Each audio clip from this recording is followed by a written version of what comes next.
Hey guys and girlies, it's Tiny Tom Logan back with another video for you. So, right, Maximus VI Formula Z87 motherboard. Now, if you have a look at the link underneath, it takes you to a link, it's a Facebook link, takes you to a post on the Tiny Tom Logan Facebook page. If you haven't liked that yet, then why not? Essentially, I had some stuff from Asus turn up today. I had this, I've got the GTX 780 DC2, DCU2, whatever you want to call it, and then I've also got, just out of shot here, but I'll show you quickly, the Z87 workstation board. Obviously, I had some issues previously with the Maximus VI Extreme, but we're going to put all of that behind us. Moving forward now, I do have another one of those which if I get a chance, I am going to be retesting it with the new BIOSes that they've brought out and everything. But this is a clean canvas because we don't give a monkeys. People, you know what I mean, different products, as long as people sort shit out, doesn't matter. So, point of the Facebook link is the fact that I asked people what they wanted to see. Sorry if you heard a click, I've just clicked my mic back in. I asked people what they wanted to see, and it was a choice between these three products, and it was just for us to have a quick overview, because let's face it, I've not made a video in a little while. Weather's been ridiculously hot. I've had a lot of other time to live media based stuff that I've been doing, because there's so much going on at the minute. I really do need to get some more staff. Anyway, so we're going to be taking a look at the Maximus VI Formula. It's obviously a significant amount cheaper than the Maximus VI Extreme. People have been finding these relatively difficult to get hold of as well, and I think it's just that the stock's not really hit the channel yet. I've certainly not seen any on any forums or anything, and this is the first review sample that's come through to the UK. Where's the label gone? Come on, Tom, there it is. Hopefully the camera will pick it up. You can see it says 0001. Because yeah, literally this is the only one they've got at the moment, which I headlocked and got first. Did my little my diva impression. I got my toys, they got launched out the pram. Dummy went as well. Had my little paddy. It's here. Anyway, so enough of that. So if we flip it round, there's a fair amount on this actually. It's going to be not the quickest first look in the world, probably not my longest, but there is some interesting stuff. There's this CrossChill thing, which we will talk about in a little bit more depth, because I really like this. There's the Advanced Supreme Effects. They've kind of taken their old Supreme Effects thing and kind of, well, advanced it really. We've got the same kind of chokes with the little gold bits in the middle that we saw on the Maximus VI Extreme. We've got the wireless. There's gigabit LAN. First look at the board. Yeah, we've got CrossChill, and I want to talk to you about this when we actually get inside. The bit that we're here for, really, and if I zoom you in, doop, come on, focus, thank you. Right, is the ELNA premium audio capacitors, which they're saying, oh yeah. Supreme Effects shielding and EMI protection cover, that's there, over the top of the little chip. Differential design with premium OAMPs, that's here and here. Then we've got WIMA or WIMA film capacitors, which are these red things. Then we've got a Cirrus Logic DAC, digital analog, I wanted to say decoder, but yeah, anyway, DAC, that's there. And then we've got the 600 ohm hi-fi headphone amp, which is just down here, and it's still got the little separate circuit board pattern which lights up and everything, which a lot of the other manufacturers are doing now. It says about the mini PCI Express combo, which does your Wi-Fi and your Bluetooth. That's the type of thing that I would launch off. ROG Armour, again, I will talk to you about that when we get the box open. So really, what we should do is get the box open. So what I am going to do is I'm going to stop the camera. I'm going to, in fact, no, sod it. You can sit there and you can watch. We can't get too professional, otherwise people will wonder what they've done with the real me. We need to keep it slightly raw, don't we? Right, so we're going to move the board out of the way. I don't care what you say. We'll just have a look in here quick. So this is your Wi-Fi Bluetooth thing. We'll whiz this out, do you know what I mean? It clips into the top of the board, and then you have these two little doodads which hang out the back, and you've got around this, there it is, you clip this in, and I will show you this on the board in a minute. So what I'm going to do is I'm going to put this to one side, and I'll show you that when we actually get the board out. You've got a door hanger. Now, if you're anything like me, you've run out of door hangers to put these things on. I might have to start giving them away, because this I'm going to stick in my drawer with all the other ones. That's that gone. Some stickers for your hard drive cable, so that you can actually say which one it is. Now, these can be really handy. You know, just put in a backup storage one or something, so you know which one's which, especially when you see there's a hell of a lot of SATA cables on this. Your driver CD as usual, your manual. I'm going to need to keep this out because I need this for in a minute. Then we've got a selection of SATA cables. There's 8 there, to give you a little hint about some of the stuff that's coming. Your I/O backplate thingamy do for Ujimi Flig. Nice, relatively plain looking. All good in the hood. You've got your Asus Quick Connect stuff for putting your cables and stuff in, and then there's a Republic of Gamers thing, and it doesn't. Oh, here we go, around the back. It's an SLI cable, but I'm not seeing any Crossfire cable, strangely enough. It's certainly not fallen out, because, yeah. Anyway, so what I'm going to do is clip this lovingly back together, and then stick it on the floor nice and gently. Right, so first things first. Well, not first things first, because it's not first, is it? I talk some shit, don't I? Right, so the motherboard. Dum dum dum.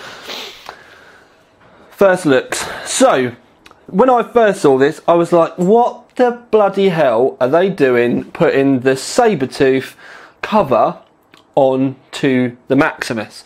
But they're calling it the ROG Thermal Armour. Was it the Thermal Armour they called it? Let's have a look.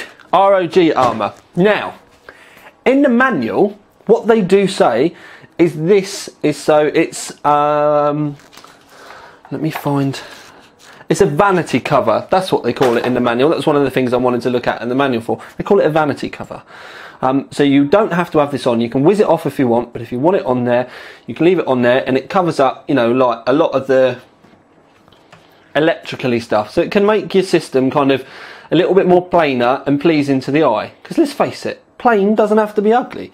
Plain can be quite beautiful. How many women do you know that they've got that lovely kind of rounded, you know, not simple face, but it's kind of symmetrical and looks nice, makes them prettier. Anyway, so you can put that on there. But something else that they did put in the manual was that you can also customise this if you want. So, as far as I'm concerned, and I'm going to look this bit up in the manual now, because you're not going to bloody believe me if I don't show you. And it was pretty close to the front, because I've got to be fair, I never go that deep into the manuals. Supreme Effects, Sonic Radar, ROG Armour, right. 100% exclusive. ROG Armour is a stylish addition to the ultimate gaming motherboard. ROG Armour contains 2 parts, a plastic vanity cover, which I've shown you, and then on the back, but if you have a look, cover that DIYers can customise. So, I'm assuming that if you wanted to paint that, obviously, if you took it off the board, painted it properly, I'm assuming, because it says that you can do it, that it wouldn't void your warranty. Now, I'm not, 100%, I'm not telling you that's right, but if they've put that in their manual, I would be assuming that I could do that. And if that went wrong, and I'd painted it, and then they rejected my RMA, I'd have to admit I'd be slightly pissed. So, I would hope that maybe if you do have to RMA, you just take the plastic off and just send a motherboard or something. I don't know.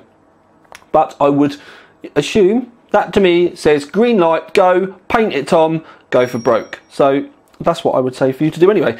A lot of people did with the Sabertooth. Now the problem with the Sabertooth was they were quite funky colours. You can obviously go with a military kind of theme, that type of, greens and browns and stuff like that. That was quite easy to work with. But obviously with this, it could open a whole realm of other options. Now, something I would say is painting this red maybe may not be the best thing in the world, and by that I mean there's already a fair bit of red on there, so you might not want to add red to it. Maybe you'd want to go with a gloss black. Maybe you'd want to go with say for instance you're going to pick a second colour in your rig, and you might have white in there. Could do white, something like that. Could be pretty epic. Just remember too much of one thing is bad. So if you've got red LEDs, red this, red that, red coolant, red this, then red that, the red LEDs and everything will just bleach everything out. So you always need to try and you need to find some balance, which is normally why with my rigs I have colour in the rig, and then I put white lights in there, because then the white lights just accentuate all the colour that you've put into it. But anyway, that's just me. We're going far too much off topic. We're meant to be talking about the bloody motherboard. So we've got the vanity cover there, and it does cover pretty much most of it. Something that you can see is that it's actually, there's a slot, PCI Express slot missing there, but there are 3 here, and that's 16 times, and then these are wired, it is 8. I've looked in the specs, there's no PLX chip here or anything, so that's going to be 16 times. If you chuck a second card in, they both run at 8. 3 times, to be fair, I wouldn't even be putting 3 cards in something like this, but anyway. But the thing is with the thermal armour, I keep calling it thermal armour, vanity cover, is there's round the back, I'm going to have to put it down, but round the back there's a big, like a bracing plate. Now, these bits here, if I try and get it so that you can see that those bits do make contact with the back of the board. Now that's around the kind of MOSFET-y choke area around the back of the board. You can see it's directly underneath the chokes there where those gold bits are.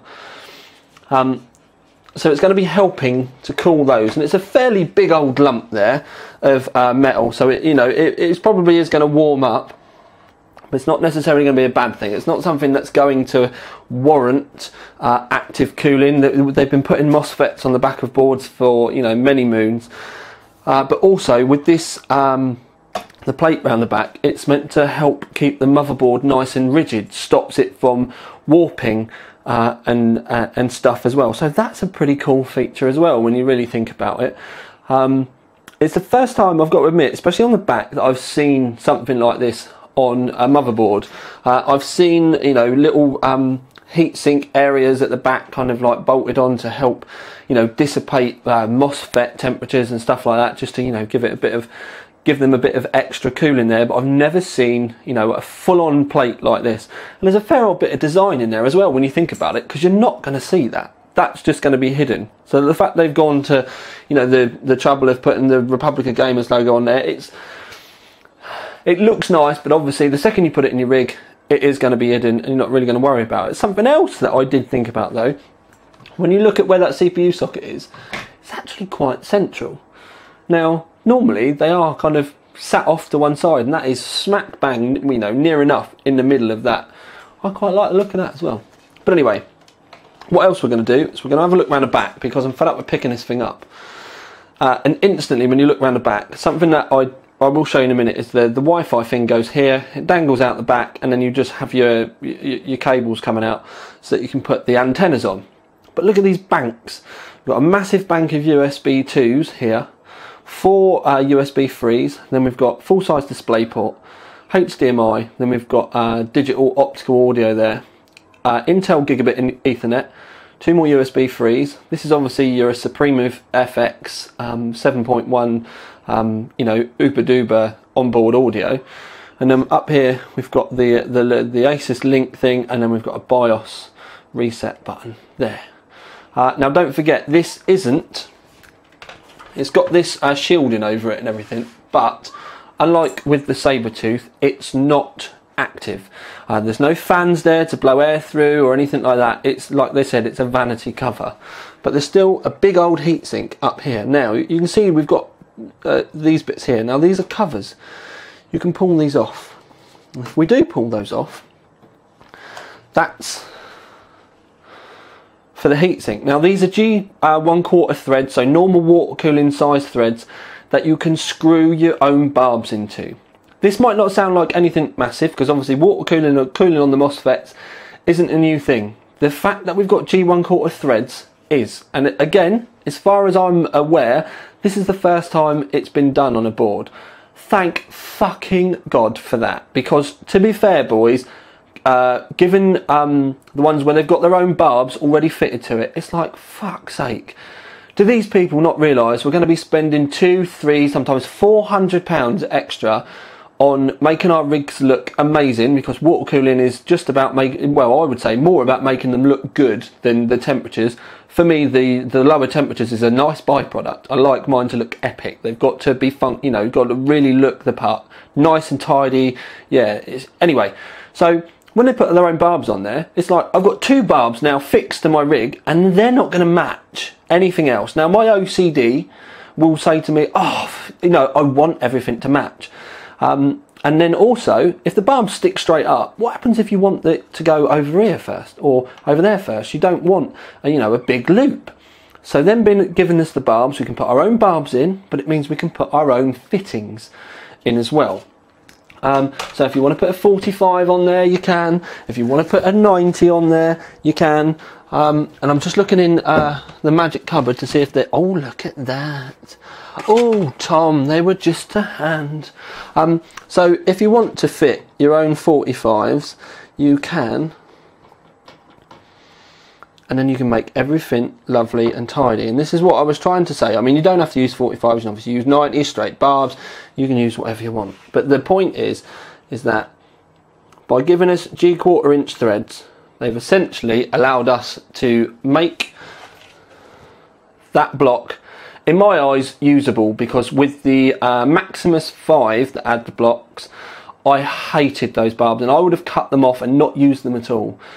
Same with one of the Gigabyte boards. I would not use those unless it was on a bench system and the looks didn't matter. Like I said, it's just OCD. It's a personal thing. And as you can see, I know it's a fairly old, it's a fairly substantial block that they've had to put on there to allow us to do this. But to be fair, I'm not really that fussed about it. It just looks so much better like this. So I'm just putting it back together. So if you want to put water cooling on it, you can. If you don't even necessarily need to know about it. If you do use the water cooling, you've got the options to make it look as pretty as you can be bothered with. And that for me, you know, not being restricted to, you know, silly barbs that are just made a part of it, that is brilliant. I love it. Now there's obviously many other things on here that we can talk about, but what I'm going to do now is I'm just going to stop the camera briefly, and essentially what I'm going to do is I'm going to whiz this thermal armour off.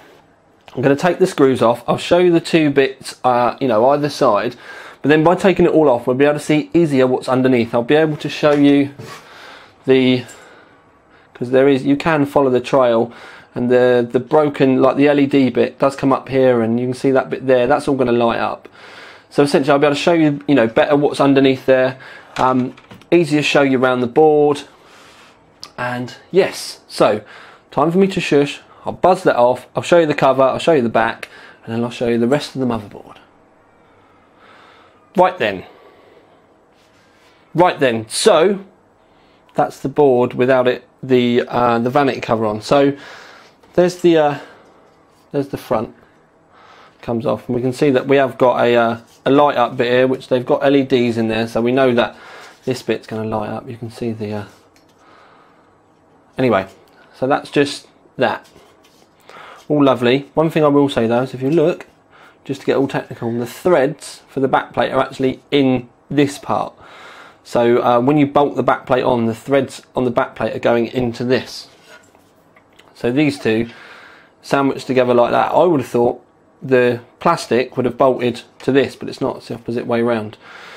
So right, I'm going to move this to one side, and then what I can show you is, you can see the contact points there for where you, like the passive, you know what I mean, the cooling points take place up round in the back. Now I will show you that in a second. Just moving this out to one side now.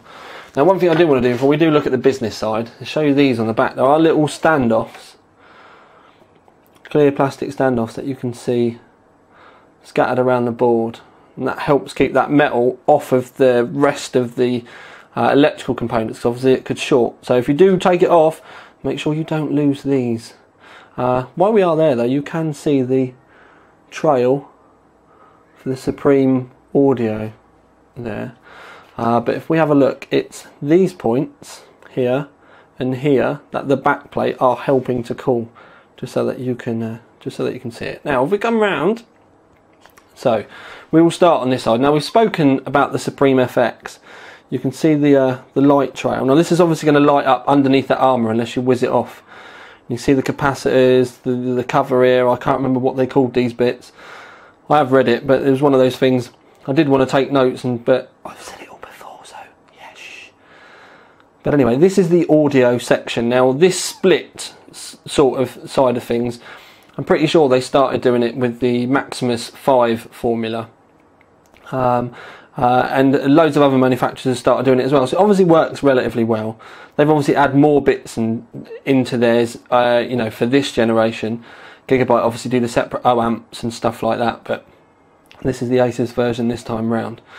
Now you can see the heatsink a lot better now. It's kind of out. You can see that we've got the extra fins here. Now don't forget, it can be air or water cooled, so you can put the water cooling through it if you want, or you can just leave it and just let it run on air. You will get lower temps with the MOSFETs, but MOSFETs are designed to run quite warm anyway.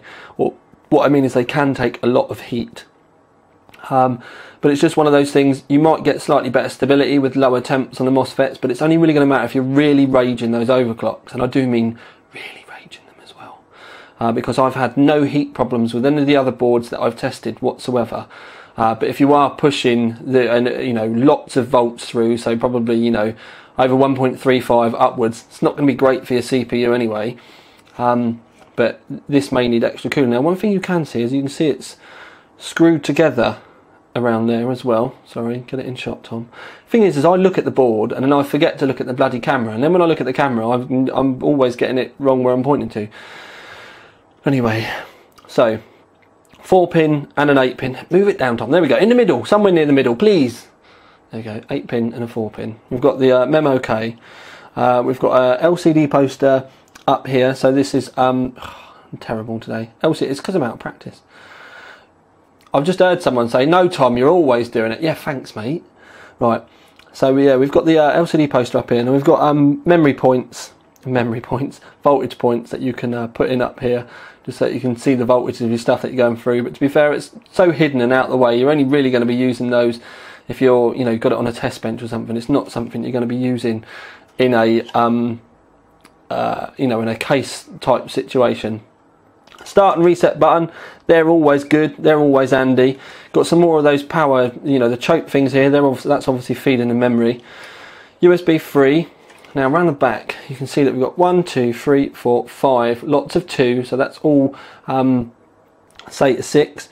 Now I was looking to try and see, because that says 12, 2, 4, 6, 8, 10. I'm sure that this is the chipset ones, and this is like extra ones that they've added on. It'd be good for you to look on the specs and stuff to see how these are run, because I'm pretty sure that they might share these with the USB 3 or something. I'm not sure how it works out, because yeah, see, they say SATA, just SATA 6, and then that says SATA 6G E, and that says E, so that's making me think external. So, and believe it or not, the SATA does share PCI Express bandwidth. But anyway, I'll have to look that up when we do the full review. Obviously this is just an overview. We've got the fast boot button here. Now this is quite handy because it's just a quick switch. Trouble with the fast boot is it can be really difficult to get into the BIOS, as I've found on one of the Gigabyte boards. So being able to just turn it off, you'll be able to get into the BIOS, fix any problems, boom, sort it out, save, lovely, flick the switch again, back to quick boot. Lovely, makes things nice and simple. As I said to you before, you can see there was a slot missing. Normally we would have a slot here, so that's that. What I would call the Southbridge heatsink, but it's obviously just the chipset heatsink, that's there, quite plain. Now what I said to you about LEDs before, it's going to be around here, but they don't look like, oh there they are, look, really really tiny. Look, 1, LED 4, LED 6, LED 2, LED 5. So where's LED 1 then? 5, 2, 6, 4. So where's 1 and 3? Anyway, so they're there. Let's talk about fans. We've got CPU fan and CPU optional there. So we can see 1, 2, so we've got CPU fan, CPU optional. Down here we've got optional fan 3 and channel fan 3, that one says. So we've got 1, 2, 3, 4. There's another one there, 5. In shot, Tom. There, 5. We come down the bottom, 6. And I'm looking, I can't find any others. But to be, there's another one up in this top left hand corner, 7. Now when it comes to onboard fans, I'm a bit of a stickler where I don't necessarily like to use the headers, but a lot of people do. Only thing I will say is it's the same with everything. If you just have all your cables being pulled all the way over the case to go into the motherboard, then it can make it messy. You want to try and make things as tidy as, you know, ridiculously possible. I normally end up having mine being powered by Molexes and fan speed reducers like Orca. All of my radiator fans go into 2 3-pin headers, and then those 3-pin headers go out to 6 connectors. So they've got 6 fans going into 1 fan speed reducer.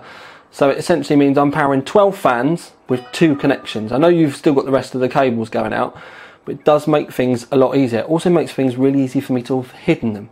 If I was trying to put all those into here, then it could have been quite messy. Also, dragging all of those fans off to a fan controller and stuff can, again, without a lot of effort, make them really messy. It's just my way of doing things. I can easily spend lose a couple of hours trying to make something right, and it will get to a point where one cable's in the wrong place, and I'll pull it all apart again just to make sure that one cable's in the right place and clip down. And anyway, that's just, again, my OCD. But this video has ended up ginormous. But hopefully, for a first look, we've done the Maximus VI Formula proud. Now obviously I am going to be testing this. I've got some other stuff to do first. This literally arrived today. It's Friday the 26th. It normally takes me 2 or 3 days to test these properly anyway. Then I have to do the write-up. Then I have to make the video. So do you know what I mean? Something like this, it's not done in a day. So don't expect this with, too soon, because like I said, I've got other things I need to do first. So I just wanted to give you a quick look. We've obviously got the Z87 workstation board that I'm going to be looking at as well. And we've got the GTX 780 DirectCU 2 that we're going to be looking at in the not too distant future as well. I'm really hoping this one's a little cracker. They've had enough opportunity now, especially after the issues with the Maximus 6 Extreme. I'm hoping that, any BIOS issues with this one have been ironed out now, and we'll give it a completely clean sheet. Obviously, we are going to be comparing it to the results that we got of the Maximus 6 Extreme, but at the same time we'll be comparing it with all the other results as well. We've done a fair bit of overclocking with our CPU now, so we know what it's capable of and we know what it can and can't do. I know that 5 GHz stable, it requires too much volts, more volts than I'm happy with. And the reason why I say more volts than I'm happy with is I like to keep the volts lower, because then that keeps the normal operating temps lower as well. If a H100i can't keep it, with performance fans, can't stop it from throttling, then, anyone else is going to be struggling as well. So we're trying to keep it real, really. But anyway, I'm going to love you and leave you. I'll speak to you all very soon. This is Tiny Tom Logan with another video for you. Out. Ding!